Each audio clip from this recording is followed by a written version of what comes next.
यो भिडियोमा हामी जावास्क्रिप्टमा रहेको डेट अब्जेक्टको बारेमा हेरौँ, जसको थ्रुबाट हामीले चाहिँ अब पर्टिकुलर डेटलाई कहिलेकाहीँ एक्सेस गर्नुपर्ने हुनसक्छ। कहिलेकाहीँ हामीले चाहिँ अहिलेको जुन इयरलाई हामीले एक्सेस गर्नुपर्ने होला, कहिलेकाहीँ हामीले मन्थलाई, कहिलेकाहीँ हामीले डेलाई, कहिलेकाहीँ हामीले आवर, मिनट, सेकेन्डलाई होइन मिली सेकेन्डसम्म हामीले चाहिँ त्यसलाई लिनुपर्ने हुनसक्छ। त्यो कसरी गर्न सक्छौँ हामी यो भिडियोमा हेर्छौँ। सबभन्दा पहिला मैले नयाँ फाइल क्रिएट गर्छु। हामी 17 भिडियोमा पुगिसकेको छौँ। मैले इन्टर डेट obj.html भनेर एउटा फाइल बनाएँ। त्यसपछि मैले बोइलरप्लेट युज गरेँ। अब यति गरिसकेपछि मैले यहाँ सिधै डेट अब्जेक्ट इन डेस भनेर लेखेँ। त्यसपछि म सिधै स्क्रिप्ट ट्याब लेख्छु जावास्क्रिप्टको कोड लेख्नको लागि। सबभन्दा पहिला म यहाँनिरबाट मैले यहाँनिरबाट डेट इक्वल टु न्यू मैले डेट गर्न सक्छु।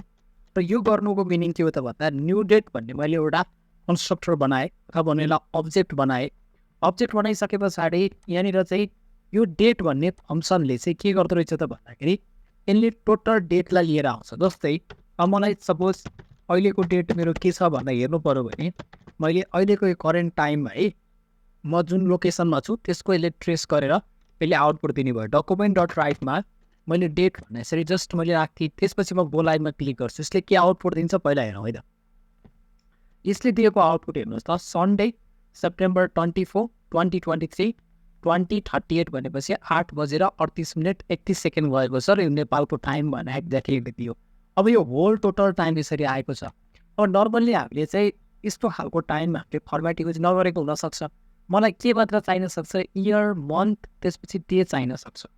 त्यो कसरी एक्सेस गर्ने त? त्यसको लागि सबभन्दा पहिला म अब के गर्छु भने मलाई सबभन्दा पहिला इयर चाहियो भने इयर भन्ने भेरिएबल बनाएँ इक्वल टु डेट डट मैले के गर्छु गेट फुल इयर भन्ने छ। मैले फुल इयरलाई एक्सेस गरेँ। त्यसको आउटपुट पनि हेरौँ है।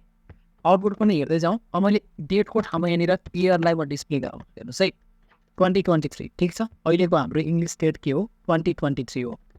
त्यसभन्दा पछाडि गएर मलाई इयर पछाडि मलाई के चाहियो, जस्तो मैले हामीले योभन्दा अगाडि एउटा भिडियोमा के पढेको थियो भन्दा टेम्प्लेट लिटरको बारेमा पढेको थियो। सो सबभन्दा पहिला प्याक्टिकको युज गरौँ होइन।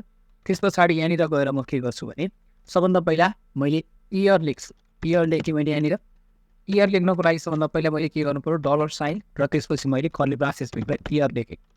त्यसभन्दा पछाडि मलाई के चाहियो इयर पछाडि गएर जस्तो मलाई अब यहाँनिर $साइन लेखेँ फेरि मैले।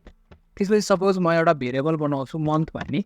अब इयर पछाडि लेख month equal to MONTS month equal to date dot मैले गेट मन्थ लेख्छु म यहाँनिर है।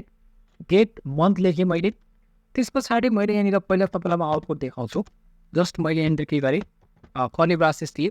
त्यसपछि MONTS मन्थ भनेर लेखेँ। यति गरेँ। त्यसपछि म यहाँनिर जान्छु र हेर्छु 8 आइरहेको छ। अहिले मेरो मन्थ कुन हो? अहिले मेरो भन्दा पनि हाम्रो अहिलेको कुन मन्थ चलिरहेको छ सेप्टेम्बर। सेप्टेम्बर भनेको 9 मन्थ हो, तर यहाँ 8 देखाइरहेको छ। किन भन्दाखेरि चाहिँ त्यसको काउन्टिङ 0बाट 11सम्म रिप्रेजेन्ट गर्छ मन्थलाई।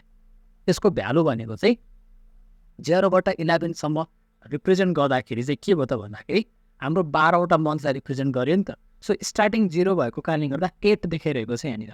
सो त्यस कारणले गर्दा मैले के गर्नु पऱ्यो डेट डट गेट मन्थ +1 गर्नु पऱ्यो है। +1 गरेपछि 9 आयो। जहिले पनि हामीले मन्थ लिँदाखेरि के गर्नु पऱ्यो गेट मन्थ +1 गर्नु पऱ्यो है। अब डे लिँदाखेरि पनि हामीले त्यही गर्ने हो। जस्तो 0 to 6सम्मले रिप्रेजेन्ट गर्ने भएको कारणले गर्दाखेरि हामीले यसरी लिनु पऱ्यो मन्थ। त्यसपछि जस्तो डेट, त्यसपछि मलाई डे दिनु पऱ्यो भने जस्तै मैले यहाँनिर डेट डट गेट डेट भन्ने मैले फङ्सन युज गर्न सक्छु। र यति गरिसकेपछि म यहाँनिर फेरि के गर्छु भन्दा स्ल्यास गर्छु। त्यसपछि मैले डेलाई यहाँनिर युज गरेँ। डिरेक्टली मैले युज गर्न पाउँदिनँ, $साइन युज गर्नु पऱ्यो। त्यसपछि मैले डेलाई युज गरेँ। ठिक छ। यो गर्दाखेरि 24 आइरहेको छ। हेर्नुहोस् त 24 भनेको आजको 22 तारिक छ। यसरी मैले के कुरालाई एक्सेस गरेँ त इयरलाई एक्सेस गरेँ, मन्थलाई एक्सेस गरेँ र त्यसपछि डेलाई एक्सेस गरेँ। अब कुन डे हो भनेर पनि मैले डे भनेको चाहिँ सन्डे मन्डे ट्युसडे होइन, यो कति तारिक भन्न खोजेको है। गेटको थ्रुबाट मैले पर्टिकुलर 0 to 31सम्म यसले 1 to 31सम्म यसले रिप्रेजेन्ट गर्न सक्छ। ठिक छ। अब यो त फर्मेट कस्तो राख्ने, पहिला इयर राख्ने पहिला डे राखेर स्टार्ट गर्ने भन्ने कुरा त तपाईँको हातमा छ होला। त्यसलाई तपाईँले काम गर्न सक्नुहुन्छ। अब यसको साथसाथै सपोज गर्नुहोस् मलाई आवर, मिनट, सेकेन्ड पनि चाहियो भने अब म के गर्न सक्छु सिम्पल मैले यहाँनिर चाहिँ अब सपोज यति लेखेँ, त्यसपछि मलाई यहाँनिरबाट मैले कोलन दिएँ। त्यसपछि सपोज गर्नुहोस् मैले यहाँनिर आवरको कुरा गरेँ, let HURS hours equal to date dot get hours भन्ने फङ्सन हुन्छ, यति लेख्ने हो मैले। त्यसपछि यहाँनिर फेरि मैले डलर कोटेसनभित्र HURS आवर्स लेखेँ। आवर्स लेख्दाखेरि के गरिरहेको छ, कति 9:24 कति बजेको छ, 8 बज्यो। कति मिनट गयो, मलाई मिनट पनि चाहियो भने सिम्पल मैले के गर्न सक्ने भए डलर साइन दिन्छु। त्यसपछि मैले MINUTS मिनट्स लेखेँ, यतापट्टि मैले मिनट्स भन्ने भेरिएबल बनाउनु पऱ्यो होइन। मिनट्स बनाए equal to date dot get minutes भन्ने फङ्सन छ, MINUTS मिनट्स भन्ने फङ्सन छ। अब हेर्नुहोस् त गेट मिनट पनि आयो, 42 मिनट गएको छ। र सेकेन्ड पनि चाहियो भने म के गर्छु, फेरि मैले यहाँ कोलन राख, कसरी रिप्रेजेन्ट गर्ने तपाईँको हातमा हुन्छ है। त्यसपछि मैले के गरेँ, मिनट्स पछि मलाई सेकेन्ड पनि चाहियो भने डलर कर्ली ब्रासेस, त्यसपछि मैले यहाँनिर सेकेन्ड्स लेख्थेँ। अब यतापट्टि मलाई के गर्नु पऱ्यो, सेकेन्ड्स भन्ने भेरिएबल बनाउनु पऱ्यो, right. SE20 seconds equal to मैले डेट डट गेट सेकेन्ड्स भनेर मैले लेखेँ। त्यसपछि म गएर हेरेँ भने हेर्नुहोस् त 15 सेकेन्ड गइरहेको छ। अब सेकेन्ड त बढ्दै जान्छ। अर्को भिडियोमा हामी डिजिटल क्लक बनाएर हेर्छौँ, जहाँ चाहिँ यो सेकेन्ड चाहिँ अटोमेटिकल्ली बढिरहेको हुन्छ। भन्न खोजेको मतलब हामीले घडी चले जसै गरी चलिरहनु पऱ्यो भने कसरी काम गर्न सक्छ, एउटै भिडियोमा बनायो भने अहिले तपाईँलाई कन्फ्युजन हुनसक्छ। सो नेक्स्ट भिडियोमा हामी डिजिटल क्लक बनाएर हेर्छौँ, त्यहाँनिर अझै धेरै कुरा बुझ्नुहुन्छ। भनेपछि एकचोटि सर रिभाइज गरेर हेर्नुहोस् है। यहाँनिर गेट डेट भनेको चाहिँ यसले सबै एक्सेस गरेको छ पहिला।